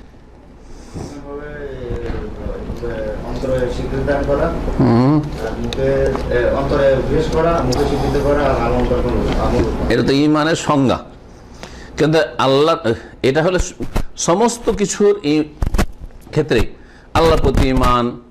আরো যে 5টি বিষয় রয়েছে, 6টি বিষয়ের ক্ষেত্রে এটা অন্তরে বিশ্বাস করতে হবে আল্লাহকে, যেমন তেমনি অন্তরে বিশ্বাস করতে হবে মালাইকাকে। কথাতে স্বীকার করতে হবে যে মালাইকা আছে, আর কাজে পরিণত করতে হবে যদি কাজের জিনিস থাকে। তো ওই রকমই কিতাব রাসূল সম্পর্কে অন্তরে বিশ্বাস করতে হবে, আর কথায় স্বীকার করতে হবে যে এটি আল্লাহর কিতাব কোরআনে কারীম, এবং কাজে পরিণত করতে হবে যে কোরআনে রয়েছে সেটা আমল করতে হবে। বোঝা গেছে? তো তাকদীরের ক্ষেত্রে ওই রকমই। আর ঈমান আল্লাহর প্রতি, এখন খাস একটা বিষয় সম্পর্কে আলোচনা শুরু করেছি। ঈমানের যে 6টি পিলার বা স্তম্ভ রয়েছে, তার প্রথম স্তম্ভ হচ্ছে ঈমান বিল্লাহ, আল্লাহর প্রতি ঈমান। আল্লাহর প্রতি ঈমান কমপ্লিট হবে, হ্যাঁ, কয়টি বিষয়ের মাধ্যমে? 3টি বিষয়ের মাধ্যমে। ইয়া আল্লাহ, উলুহিয়াত, যে আল্লাহর উলুহিয়াত, হ্যাঁ, ইবাদত যেসব রয়েছে ওই ইবাদতগুলো ঈমান এনে আদায় করা। আর রুবুবিয়ত, আল্লাহ পাকের যে প্রতিপালন করা সবকিছুকে, ধারণ ক্ষমতা, এগুলো বিশ্বাস করা, আর এগুলোতে আল্লাহ পাকে ঠিক বুঝে নিয়েছি। উলুহিয়াত রুবুবিয়ত দুটো বললেন, আর আসমা আল্লাহর নাম গুণাবলীর, হ্যাঁ হ্যাঁ, এগুলা নাম বিশ্বাস করা, হ্যাঁ হ্যাঁ, আর এগুলার মাধ্যমে আল্লাহর কাছে চাওয়া। আচ্ছা, অর্থ সহকারে 3টা হয়েছে। আর কিছু বাকি আছে নাকি? কে বলছে যে বাকি? যে কি আসলটা বাকি? কি বাকি? আল্লাহর অস্তিত্ব বিশ্বাস করা। এখান থেকে শুরু করতে হবে। 4টি বিষয়ের নাম হচ্ছে আল্লাহর প্রতি বিশ্বাস। এই 4টি বিষয় যদি আপনার থাকে ভিতরে বিশ্বাস, তাহলে আপনি আল্লাহকে বিশ্বাস করেন। প্রথম হচ্ছে আল ঈমান বিওজুদিল্লাহ, আল্লাহর অস্তিত্বে বিশ্বাস করা। আল্লাহ আছেন এই কথা অন্তরে বিশ্বাস করা, কথাও স্বীকার করা আল্লাহ আছেন। যদি কেউ বিশ্বাস না করে তাহলে তার নাম হচ্ছে নাস্তিক। যে বিশ্বাস করে তার নাম হলো আস্তিক। আস্তিক মানে মুসলিম নাকি? না মুশরিক হইতে পারে? হ্যাঁ, আস্তিক মানে মুসলিম নাকি? কারণ আমাদের দেশের লোকেরা শুধু রাগ ঝাড়ে শুধু নাস্তিকের ওপর। হ্যাঁ, এরা নাস্তিক, নাস্তিকের দল সবে, ঠিক আছে। নাস্তিক মানে আল্লাহ আল্লাহ অস্তিত্ব বিশ্বাস করে না। কিন্তু যারা আস্তিক তারা সবাইকে মুসলিম নাকি? হ্যাঁ, আস্তিক মানে যারা বলছে আল্লাহ আছে, সহজ ভাষা বলছি। আর নাস্তিক মানে যারা বলছে আল্লাহ নেই, আল্লাহ নেই, কাফের, নিঃসন্দেহে কাফের, কোনো সন্দেহ নেই। আর যারা বলছে আল্লাহ আছে, পাকা মুসলিম হয়ে গেল কি? বা চলার মতো মুসলিম হইল না। আল্লাহ আছে কিন্তু আমাদের হ্যাঁ কি আছে? দুর্গাও আছে, লক্ষ্মীও আছে। আস্তিক, ওরা আস্তিক। তাহলে হিন্দুরা আস্তিক, ওপর আল্লাহকে মানছে আর এসব দেবদেবীকে মানছে। আল্লাহ আছে আর গৌস কুতুব আছে, আল্লাহও দেন আর গৌস কুতুবও দেন। বড় পীর সাহেবের কাছেও পাওয়া যায়, আর খাজা বাবার কাছেও পাওয়া যায়, আর আটরসি গেলেও পাওয়া যায়, তারাও দেন আর আল্লাহও দেন। আস্তিক তো এরা, এরা কি নাস্তিক তো নয়, আস্তিক। কিন্তু এদের নাম কি? এরা মুশরিক, এরা মুসলিম নয়, মুওয়াহহিদ নয়। বোঝা গেছে? জি হ্যাঁ। তাহলে একটা জিনিস চারটা লাগবে। কি লাগবে? আপনার আল্লাহর প্রতি বিশ্বাসটা সত্যিকার অর্থে আল্লাহ পাকের কাছে গ্রহণযোগ্য করার জন্য চারটি জিনিস লাগবে। তার একটা হলো আল্লাহর অস্তিত্বকে বিশ্বাস করা। 2 নম্বর হচ্ছে তাওহীদে রুবুবিয়ত প্রতিষ্ঠা করা বা বিশ্বাস করা। তাওহীদে রুবুবিয়ত, আল্লাহ পাক আল্লাহর কাজে এক ও একক, এটা থাকতে হবে। আল্লাহ তার কাজে কি? একক। আল্লাহর কাজে কেউ শরীক নেই। আল্লাহর কাজ হচ্ছে কি করা? প্রাণ দেওয়া, হায়াত দেওয়া। আল্লাহর কাজ হচ্ছে মৃত্যু দেওয়া, হায়াত মত এর মালিক কে? একমাত্র আল্লাহ। কেউ যদি হায়াত মতের মালিক আল্লাহ আর জিনও মেরে দিতে পারে। হায়াত মতের মালিক আল্লাহ আর বড় পীর অমুক কে, হ্যাঁ অমুক পীরের সাহেবের মরিদ কে, বড় পীর একটা ছেলে দিয়েছে, বা অমুক অমুক মাজারে গেছে, তারপরে ওই মাজার থেকে একটা ছেলে পেয়েছো বাবার কাছ থেকে, ঠিক না? আল্লাহর কাজে কি করলো? শরীক করলো না? করলো না? জি হ্যাঁ। রিজিক দাতা কে? রিজিক দেওয়া কি আল্লাহর কাজ না? রাজ্জাক কে? আল্লাহ 99টি নামের একটি নাম হচ্ছে আর রাজ্জাক। তো রিজিক দাতা কে? রিজিকের চাবিকাঠি কার হাতে? আল্লাহর হাতে। বলবেন একমাত্র আল্লাহর হাতে? বলবেন একমাত্র আল্লাহর হাতে, যাতে করে ওই আস্তিক মুশরিকদের চাইতে কথায় পার্থক্য হয়ে যায়। কারণ ওরা বলছে আল্লাহ রিজিক দেন, আল্লাহ বেশি করে দেন, এরাও দেন, আল্লাহ ভাগ যোগ করে দিয়েছে, তোরাও দে, আমিও দিছি তোরাও দে, ঠিক না? এই জন্য মনে করে যে মাজারে গেলে কি হয়? রুজিতে বরকত হয়। মাজারে গেলে বাবা এবার ব্যবসা বাণিজ্য খুব হ্যাঁ উন্নতি হয়েছে। কিসের জন্য উন্নতি হয়েছে? ওই যে আজমির শরীফ গেছিলাম, বাটরসি গেছিলাম, বা শাহজালালে গেছিলাম, সেই জন্য। তাহলে আল্লাহর কাছে কি করে দিল? শরীক করে দিল, মুশরিক হয়ে গেল। হিন্দুরা বলছে যে লক্ষ্মী দেবী কিসের দেবী? কিসের দেবী? ভাগ্যের দেবী, শুধু খাদ্যের দেবী। লক্ষ্মী দেবী তাদের খেতে দেয় হিন্দুদেরকে। আপনি যদি বলেন যে খাজা বাবা আমাদের হ্যাঁ এই ব্যবসা বাণিজ্যে যে ফলন, এটা খাজা বাবার দান, তাহলে পার্থক্য কোথায়? একই কোথায়? আপনি যদি বলেন না না না, তো দুটো পার্থক্য। লক্ষ্মী দেবী তো মূর্তি, আরে ওই মূর্তিটার পিছনে বড় ব্যক্তি তো মনীষী আছে, হ্যাঁ, যার কারণে মূর্তি বানিয়ে পূজা করছে। আর আপনার বড় ব্যক্তি তো আপনার যে বুজুর্গ, যাকে মনে করছেন যে রিজিক দাতা, হ্যাঁ, তাকে আপনার শুয়ে পূজা করছেন। এইটুকু পার্থক্য, কোনো পার্থক্য আর নেই। গায়রুল্লাহকে আল্লাহর কাজ দিয়ে দেওয়া, এটা হচ্ছে বড় শিরক। রুবুবিয়ত প্রতিষ্ঠা করতে হবে। 2 নম্বর, আল্লাহ পাকের কাজ, যতগুলি কাজ রয়েছে, উন্নতি অবনতির মালিক কে? হ্যাঁ, ঠিক না? সুস্থতা অসুস্থতার মালিক কে? রোগ দেনেওয়ালাও আল্লাহ আর ভালো করেনেওয়ালাও আল্লাহ। কেউ যদি মনে করে যে ওই মাজারে গেছিলাম, হ্যাঁ, যে মাজারের মাটি নিয়ে এসে খেয়েছিলাম, হ্যাঁ, হয়তো ইত্যাদি ইত্যাদি, তাই ওতে ভালো হয়েছে, ওতে ভালো হয়েছে, তাহলে মনে করলো যে শেফা ওখান থেকে এসছে, তার আল্লাহর সাথে শিরক করলো না? করলো না? আল্লাহ শেষ করলো। তাহলে আল্লাহর প্রতি ঈমান তার হইল না? ঈমান নেই।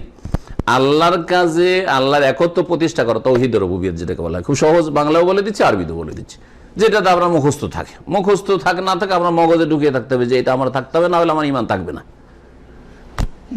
3 নম্বর হচ্ছে আল্লাহর প্রতি ঈমান কমপ্লিট করার জন্য তাওহীদে উলুহিয়ত বা তাওহীদের ইবাদত, বান্দেগীর ক্ষেত্রে আল্লাহর একত্ব প্রতিষ্ঠা করা। অর্থাৎ কোন ইবাদত বন্দেগীতে আল্লাহর সাথে কাউকে শরীক করবেন না। ওয়ালা ইউশরিক বিইবাদাতি রাব্বিহি আহাদা, রবের ইবাদতে কাউকে যেন শরীক না করা হয়। বুঝা গেছে? ইবাদত হচ্ছে সিজদা, সিজদা একমাত্র কাকে করবেন? আল্লাহকে সিজদা। আর যদি মাজারে সিজদা, তাহলে আল্লাহর প্রতি ঈমান কমপ্লিট হয় না, নেই ঈমান, আস্তিক কিন্তু মুশরিক। হ্যাঁ, দোয়া ইবাদত না? গুরুত্বপূর্ণ ইবাদত, দোয়াই হচ্ছে ইবাদত। নবী সাল্লাল্লাহু আলাইহি ওয়াসাল্লাম বলেছেন। তো দোয়া, নামাজের ভিতরের বাইরের দোয়া, মসজিদের দোয়া আল্লাহর কাছে, আর মাজারের দোয়া বাবার কাছে। তাহলে দোয়াতে শরীক করে ফেললো। ঠিক আছে, কখনো আল্লাহকে ডাকে, কখনো ইয়া গাউস মাদাদ, ইয়া বাবা মাদাদ করে। তাহলে আল্লাহর কাছেও চাইলো, আল্লাহর কাছেও দোয়া করলো, আর অন্যের কাছেও দোয়া করলো। দোয়া করা মানে আহ্বান করা। দোয়া করা মানে কি? আহ্বান করা। তো একমাত্র আল্লাহকে আহ্বান করতে হবে অসাধারণ কাজের ক্ষেত্রে। অসাধারণ কাজের ক্ষেত্রে, সাধারণ ক্ষেত্রে কাউকে ডাকেন আপনি, যে ভাই আসেন, এটা আমার একটু হেল্প করে দেন, চলেন। কিন্তু অসাধারণ কাজের ক্ষেত্রে কাকে ডাকবেন? একমাত্র আল্লাহকে। তো তাওহীদুল ইবাদা হয়ে গেল। বাকি থাকলো কি?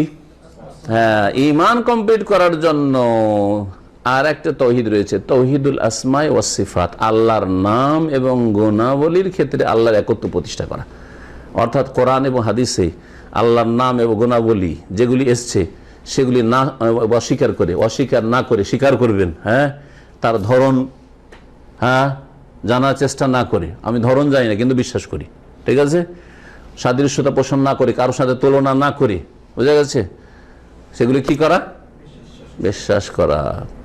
বিকৃতি না ঘটিয়ে, অর্থের বিকৃতি ঘটাবেন না। আল্লাহ পাকের নাম গুণাবলীর অর্থের বিকৃতি ঘটা যাবে না। আল্লাহ পাক বলছে আল্লাহ পাকের হাত, বলছেন আল্লাহর হাত নেই, আল্লাহর কুদরতি হাত আছে। আল্লাহ বলছেন আল্লাহর চেহারা, ওয়ায়াবকা ওয়াজহু রাব্বিক, ওয়াজহুন মানে ফেস, চেহারা। আপনার চেহারা আপনার মতো, আল্লাহর চেহারা আল্লাহর মতো। চেহারা বললে যে আপনার মতো হয়ে যাবে না, এটা হারাম। কিন্তু আপনি চেহারাকে অস্বীকার করবেন না। চেহারা মানে সত্তা, চেহারা মানে কি? সত্তা। তাহলে আপনি কি করলেন? বিকৃতি ঘটালেন। তাহলে আপনি তাওহীদুল আসমা সিফাত বিশ্বাস করেন না। তো এই চারটি বিষয়ের সমষ্টির নাম হচ্ছে আল্লাহর প্রতি ঈমান, যার মধ্যে কি আছে? তাহলে এই চারটি জিনিস আছে। আল্লাহর অস্তিত্বকে বিশ্বাস করে, হ্যাঁ, আল্লাহর কাজে আল্লাহর একত্ব প্রতিষ্ঠা করে, আল্লাহর ইবাদত বন্দেগীতে একত্ব প্রতিষ্ঠা করে, আল্লাহর নাম গুণাবলীর ক্ষেত্রে একত্ব প্রতিষ্ঠা করে। সেই ব্যক্তি হচ্ছে মুমিন বিল্লাহ, আল্লাহর প্রতি বিশ্বাসী। সেই ব্যক্তি হচ্ছে আল্লাহর প্রতি বিশ্বাসী। আল্লাহ পাকের অস্তিত্ব আছে, এটা হচ্ছে প্রথম বিষয়, তাই না? দলিল কি যে আল্লাহর অস্তিত্ব আছে? একজন মুসলিম যে বলে আমি কোরআন হাদিস বিশ্বাস করি, তার জন্য তো সহজ, তার জন্য সহজ যে কোরআনে কারিমে আছে, রসুলের হাদিসে আছে আল্লাহর কথা, আল্লাহকে বিশ্বাস করি। কিন্তু একজন নাস্তিক বলছে তোমার দলিল কি, যুক্তি কি? আপনি যদি বলেন যে কোরআন, বলছে তোমার কোরআনই তো বিশ্বাস করি না। হ্যাঁ, রসুলের হাদিস তো রসুলকে বিশ্বাস করি না বলবে। হ্যাঁ, ও শয়তান, তাই না? তাহলে তার সামনে তখন আপনাকে লজিক লাগবে, যুক্তি লাগবে, বোঝা গেছে? অন্য দলিল লাগবে। কোরআনের আয়াত আর রসুলের হাদিস মানতে রাজি না, তাহলে অন্য দলিলের প্রয়োজন আছে। যখন আমাদের কাছে স্টক আছে তখন দেবো তাদেরকে, বুঝছেন না? এক নম্বর আমাদের কাছে কোরআনে কারীমের দলিল, দুই নম্বরে রাসূলুল্লাহ হাদিসের দলিল। কিন্তু এগুলি ফর মুসলিমের জন্য, যে আত্মসমর্পণ করি আল্লাহর সামনে, রাসূলের সামনে আত্মসমর্পণ করে, যে আল্লাহর কথা মানি, রাসূলের কথা মানি, তার জন্য তো ঠিক আছে, যথেষ্ট। আমার জন্য কোনো যুক্তির দরকার নেই। একজন মুসলিম যে আল্লাহ এবং রাসূলের কথা মানে, তার জন্য যুক্তি দিয়ে বুঝাইতে হবে যে আল্লাহর অস্তিত্ব আছে, কোনো প্রয়োজন করে না। কিন্তু একজন নাস্তিকের জন্য, একজন অমুসলিমের জন্য, একজন কাফেরের জন্য, যে অস্বীকারী, যে অবাধ্য, আমি মানি না ওইসব কথা, তার জন্য যুক্তির অবশ্যই প্রয়োজন রয়েছে। যুক্তিগুলি শোনেন সংক্ষেপে। আল্লাহর অস্তিত্বের প্রমাণ মানুষের প্রকৃতিতে রয়েছে, নেচারে। প্রত্যেক মানুষের নেচারে আল্লাহ পাক এই কথা রেখেছেন যে আল্লাহ আছেন। আপনার প্রকৃতি বলে যা আছেন, তাহলে মুখে কেন বলছেন না? এটা হচ্ছে আপনার হঠকারিতে। নাস্তিকের এটা হচ্ছে কি? হঠকারিতে। এটা হচ্ছে অহংকার। হ্যাঁ, এটা হচ্ছে তার অহংকার, অহংকার দেখাচ্ছে। কিন্তু তার প্রকৃতিতে কথা রাখা আছে যে আল্লাহ আছেন। জি, এটাকে ফিতরাত বা দালিলুল ফিতরা, সেটাকে বলা হয় কি? দালিলুল ফিতরা। আর দুই নম্বর হচ্ছে দালিল আকল। আকল মানে যুক্তি, জ্ঞানগত যুক্তি রয়েছে, জ্ঞান দিয়ে, বিবেক দিয়ে বোঝানো যাবে, এটা আকল। ওয়া দালিলুশ শারআ, আর শরীয়তি দলিল, শরীয়তি দলিল হচ্ছে কোরআন এবং হাদিসের দলিল, কোরআন এবং হাদিসের দলিল। আর ওয়াল হিস, আরেকটি দলিল হচ্ছে অনুভূতির দলিল। অনুভূতি, আপনার অনুভূতি বলে যে আল্লাহ আছে। প্রত্যেকের অনুভূতি আছে না নেই? অনুভূতি আছে, বুঝলেন তো? আপনি একটা জিনিস স্পর্শ করছেন আর আপনাকে লাগছে গরম, সারা দুনিয়া যদি বলে যেন এটা ঠান্ডা, আপনি বিশ্বাস করবেন? কেন? আমাকে গরম লাগছে, তুমি বলছো ঠান্ডা। এখানে আমাদেরকে লাগছে গরম, ঘেমে যাচ্ছি, আর কেউ যদি বলছে ঠান্ডা, খুব ঠান্ডা, তো কি বলবেন? হ্যাঁ হ্যাঁ, ও পাগল না আপনারা পাগল? আপনারা গরমে থাকতে পারছেন না, ঘেমে যাচ্ছেন, আর বলছে খুব ঠান্ডা লাগছে, শীত লাগছে। ওকে পাগল বলেন না, আপনার পাগল, ও পাগল, তাই না? কারণ আপনার হিস, আপনার অনুভূতি কি বলছে? যেন গরম লাগছে, ঠিক না? জি জি ভাই, চেখে দেখছেন লবণও সাদা আর চিনিও সাদা। হ্যাঁ, চেখে দেখে চিনি, আর আপনার স্ত্রী বলছে না তোমাকে তো লবণ দিলাম, কি বলবেন আপনি? হ্যাঁ, হয়তো ভুল করেছো, না হয় পাগলামি করছে, না মিথ্যা বলছে, ঠিক না? হয় পাগল হয়ে গেছে, আর না হয় ভুল করেছো, তুমি দিতে গেছো লবণ দিয়ে দিয়েছো তুমি, হ্যাঁ উল্টো পাল্টা করেছো, আর না হলে কি হয়েছে? মাথা খারাপ হয়েছে, না হয় তুমি মিথ্যা কথা বলছো। এগুলো না বলবেন। আপনার অনুভূতির বিপরীত কোনো কথা মানতে রাজি না আপনি, ঠিক না? চোখে দেখছেন যে এখানে অ্যাক্সিডেন্ট, দুর্ঘটনা হইল এই গাড়িটার, বলছেন না না কিছু হয়নি, তো বিশ্বাস করবেন? এটা অনুভূতিতে। হ্যাঁ, অনুভূতি শক্তি মানুষের স্পর্শে রয়েছে, চোখে রয়েছে, কানে শুনছেন, হ্যাঁ নাকে শুনছেন, আতর বলছেন পচা গন্ধ, বিশ্বাস করবেন? কখনো বিশ্বাস করবেন না। এগুলোকে অনুভূতি বলা হয়। তো অনুভূতিরও দলিল রয়েছে আল্লাহ পাকের অস্তিত্ব সম্পর্কে। এখন শোনেন একটু করে, সময় তো হয়ে গেছে, নাকি পরে শোনানো যাবে? এই কথাগুলি বলি দে। দলিলুল ফিতরা, প্রাকৃতিক দলিল আল্লাহর অস্তিত্ব সম্পর্কে। প্রত্যেক সৃষ্টি, শুধু মানুষ না, প্রত্যেক সৃষ্টির আল্লাহ পাক রব্বুল আলামিন তার প্রকৃতিতে এ কথা রেখে দিয়েছেন যে আল্লাহ রব্বুল আলামিন আছেন, আল্লাহর অস্তিত্ব আছে, আল্লাহর অস্তিত্ব আছে। জি, এই কথাই নবী করিম সাল্লাল্লাহু আলাইহি সাল্লামের হাদিসে রয়েছে, মা মিন মাউলুদিন ইল্লা ইউলাদু আল ফিতরা, বা মা মিন মাউলুদিন ইউলাদু আল ফিতরা, দুই রকম করে হাদিস হয়েছে। যে কোনো শিশু জন্মাই কিসের ওপর? ঈমান, বিশ্বাসের প্রকৃতির ওপর। এখানে ফিতরা মানে ফিতরাতুল ঈমান, ফিতরাতুল ইসলাম, হ্যাঁ ঈমান ইসলামের প্রকৃতির ওপর। তাহলে একজন মানুষ যখন জন্মায়, আর তাকে যদি মানুষ শয়তান জিন শয়তান বিভ্রান্ত না করে, মানুষ শয়তান জিন শয়তান অনিষ্ট থেকে যদি তাকে রক্ষা করতে পারা যায়, তাহলে কখনো বিভ্রান্ত হবে না। তার নেচারে আল্লাহর অস্তিত্ব রয়েছে। তো কেন কেউ ইহুদি হয়, কেউ খ্রিস্টান হয়, কেউ নাস্তিক হয়? নবী সাল্লাল্লাহু আলাইহি ওয়াসাল্লাম বলছেন ফাআবাহু ইউহাউবিদানিহি, বাপ মা মাতা পিতা ইহুদি হলে ইহুদি বানিয়ে দেয়, আও ইউনাসসিরানিহি, খ্রিস্টান হলে খ্রিস্টান বানিয়ে দেয়, আও ইউমাজ্জিসান, অগ্নি পূজক হলে অগ্নি পূজক বানিয়ে দেয়, হিন্দু হলে হিন্দু বানিয়ে দেয়, নাস্তিক হলে নাস্তিক বানিয়ে দেয়।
আশ্চর্য হয়ে যাবেন।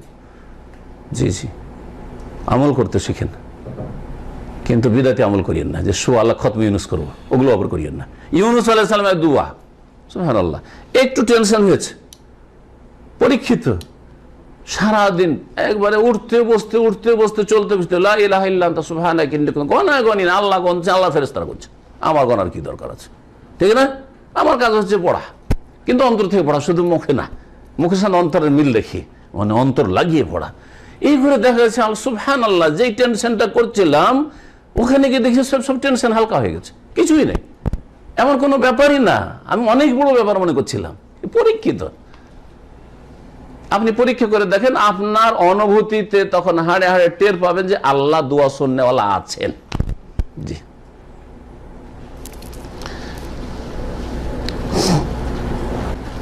আল্লাহ পাক সূরা আম্বিয়ার আয়াত নম্বর ৭৬ বলছেন, নুহান ইজ নাদা মিন কাউল ফাস্তাজাবনা লাহু। আল্লাহ বলছেন নূহ আলাইহিস সালামের কথা স্মরণ করো, আমার কাছে দোয়া করেছিল, আমি তার দোয়া কবুল করেছি।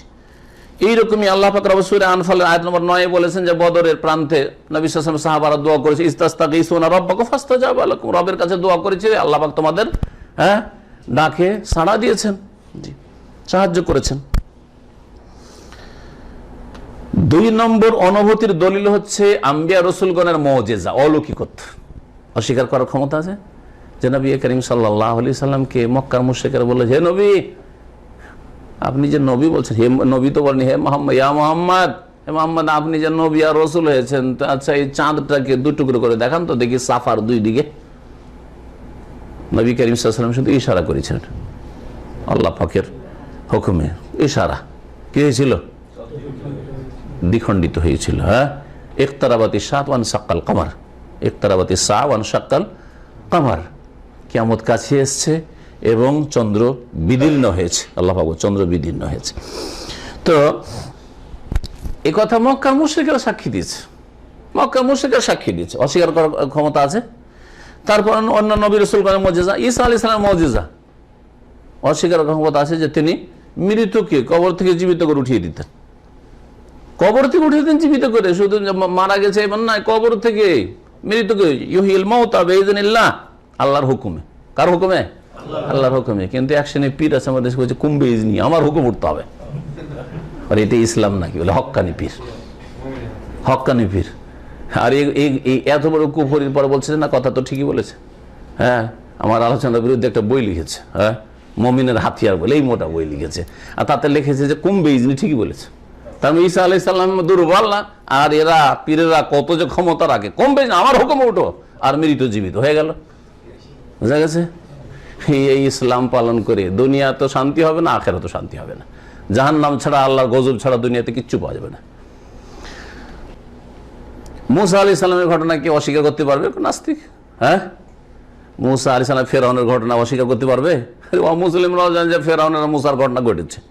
হ্যাঁ, আর মুসা আলাইহিস সালাম যে লোকদেরকে নিয়ে আসেন, সামনে সমুদ্র পড়ল, পিছনে সেনাবাহিনী ফেরাউনের তাড়া করে এসছে, তখনকার মুজিজা কি অস্বীকার করতে পারবে কি? এটা অনুভূত জিনিস। সামনে দরিয়াতে আল্লাহ বলছেন, আনিজ রব্বি আসাকাল বাহার, সমুদ্রে মারো, 12টা রাস্তা করো, 12টা জায়গায় লাঠি মারো, 12টা রাস্তা হবে। 12টা বংশ ছিল, কারণ ইউসুফ আলাইহিস সালামের ভাইরা যে 12 ভাই, তো 12 ভাইয়ের 12 বংশ, ওই 12 ভাই থেকে 12 বংশ এই মুসা আলাইহিস সালামের জামানায়। মুসা আলাইহিস সালাম ওই বংশেরই কিন্তু, জি, এবং সেই জন্য বনি ইসরাইল বলা হয়, কারণ ইসরাইল কার নাম? ইয়াকুব আলাইহিস সালাম। ইয়াকুব আলাইহিস সালাম কার বাপ? ইউসুফ আলাইহিস সালামের বাপ। আর ইউসুফ আলাইহিস সালামের যেহেতু 12 ভাই, তো ওই 12 ভাইয়ের মুসা আলাইহিস সালামের জামানা আস্তে আস্তে বহু বিশাল বিশাল বংশ হয়েছে, আর এক বংশের আর এক বংশের সাথে অতটা মিল নেই। ওদের রাস্তায় কেন যাবো? হ্যাঁ, ওদের রাস্তায় কেন যাবো? ওদের ওইখানে কেন পানি খাবো? আমাদের আলাদা লাগবে। বুঝেছে? আমাদের দেশে নাই এই গোত্রীয় ইয়েগুলো, নাই, অ্যালার্জি নাই আমাদের দেশে। হ্যাঁ, ওরা আলাদা বংশের, এই আমরা আলাদা রে, তাই না? জাহিলিয়াত। তো আল্লাহ রাব্বুল আলামিন তারপরে তাদের সুবিধার্থে আল্লাহ পাক কি করেছিলেন? ওয়াক্কাত্তানাহুম ইসনাতাই আশরাত আসবাতান উমাম, 12 বংশ, এই 12 বংশের জন্য 12টি রাস্তা তৈরি। ফানফালাকা ইসনা আশারা তারিকান, শুকনো রাস্তা। অলৌকিকত্ব, অসাধারণ কাজ। এটা অনুভূত নয় যে আল্লাহ আছেন? তো আল্লাহ আছেন এর অনুভূতির দলিল বললাম। আর তার আগে শরীয়তের দলিল বলা হয়েছে, ঠিক না? এখন বাকি থাকলো রুবুবিয়াত, উলুহিয়াত আর আসমা সিফাত। ইনশাআল্লাহ তাওহীদের 3 প্রকার সম্পর্কে সামনের সপ্তাহে আলোচনা করে দেব। এখানে আলোচনা শেষ করছি, কথা আজকে লম্বা হয়ে গেল। সাল্লাল্লাহু আলাইহি ওয়া সাল্লাম মুহাম্মদ ওয়া আলা আলিহি ওয়া সাহবিহি আজমাইন।